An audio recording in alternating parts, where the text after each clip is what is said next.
Bonjour, on se retrouve dans une nouvelle vidéo consacrée à Wix et au référencement naturel. Et aujourd'hui, c'est une vidéo centrée sur les inconvénients de Wix en ce qui concerne le référencement. Alors Wix a de gros avantages, mais il y a aussi des inconvénients. Et on va les voir rapidement, et comme ça, ça va vous permettre de voir exactement ce qu'il ne faut pas faire avec Wix et ce à quoi il faut faire attention si vous voulez obtenir un bon référencement naturel sur Google de votre site Wix. Alors je rappelle qu'il y a des liens dans la description, et en particulier vers une formation gratuite qui est plutôt sympa. Donc je vous conseille d'aller voir ça, surtout si vous voulez être autonome et que vous n'avez pas envie de dépenser des milliers d'euros pour faire appel à un référenceur spécialisé comme moi, même si on est tous très compétents. Je pense que vous pouvez l'apprécier dans les différentes vidéos que vous voyez sur internet. Il y a tout simplement des gens qui n'ont pas le budget. Donc je vous conseille d'aller voir ça.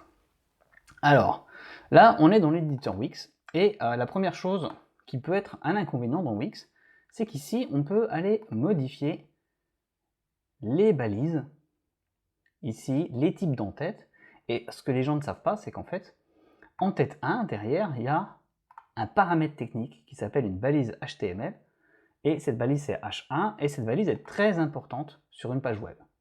Donc parfois, on a envie par exemple de mettre ça, parce qu'on trouve ça plus beau, mais on va perdre en qualité technique de référencement derrière.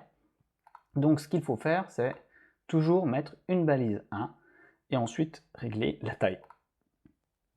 Donc ça, c'est la première chose. Mais c'est également valable aussi pour les paragraphes, là, puisqu'on peut changer un paragraphe de texte en tête 6, par exemple, ce qui n'est pas forcément la meilleure chose à faire, même si encore ça peut se tenter.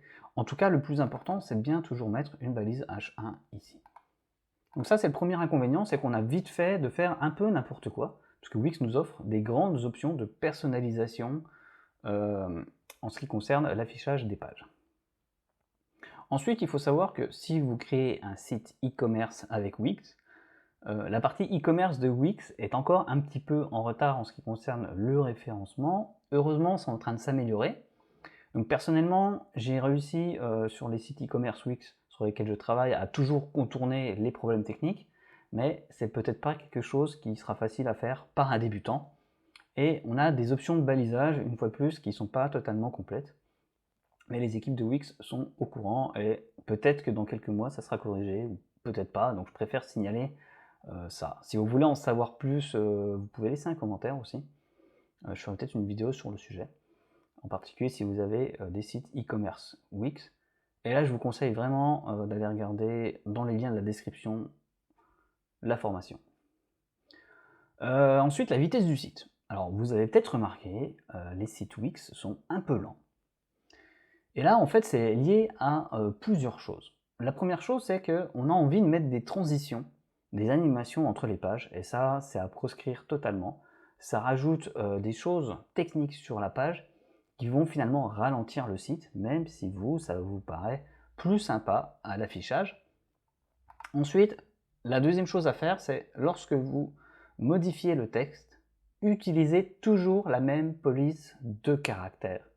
Parce que si vous utilisez des polices de caractères différentes pour chaque page, le site internet va télécharger à chaque fois la police de caractères en question uniquement pour afficher quelques lignes.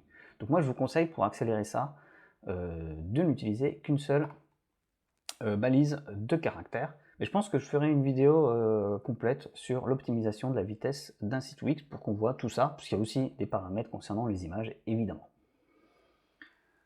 Un autre point sur une fonctionnalité de Wix que je trouve pas encore optimale, c'est toute la partie blogging.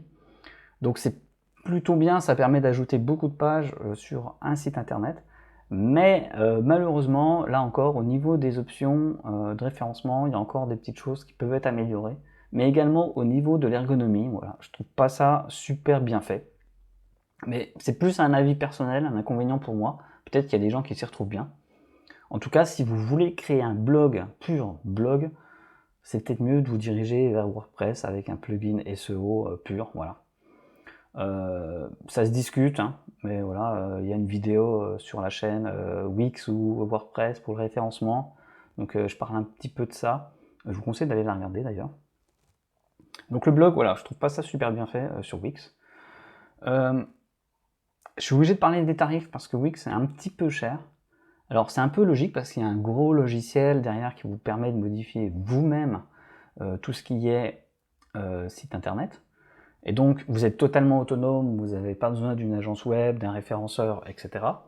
Mais c'est vrai que si vous commencez à avoir 5, 6, 10, 20 sites, ça peut faire un peu cher, surtout si ces sites ne vous rapportent pas encore beaucoup d'argent.